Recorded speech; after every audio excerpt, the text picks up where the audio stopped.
ফুচকা খেতে আমাদের কার না ভালো লাগে। রবিবার দিন চলে গিয়েছিলাম পূজার বাড়িতে।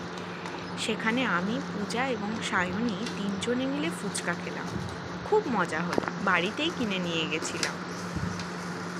এবার আপনাদেরকে বলে রাখি যে ফুচকা সম্পর্কে এবার একটা ইনফরমেশন দিয়ে রাখি। আপনারা কি জানেন যে ফুচকার উৎপত্তি কোথা থেকে? এই লোভনীয় খাবারটির উৎপত্তি হচ্ছে মহাভারত থেকে, এমনটা মনে করা হয় কুন্তী দ্রৌপদীকে এই খাবারটি বানাতে বলেছিল এমন একটি খাবার বানাতে যেটা খেয়ে সবার পেট এবং মন দুটোই তৃপ্ত হবে। তখন দ্রৌপদী এই খাবারটি বানায় এবং সকলের মন জয় করে নেয়, এবং সেখান থেকেই নাকি ফুচকার উৎপত্তি। তবে সে যাই হোক, আরও একটি তথ্য বলে যে আসলে ফুচকার উৎপত্তি হচ্ছে আজ থেকে 200 থেকে 300 বছর আগে মগধে।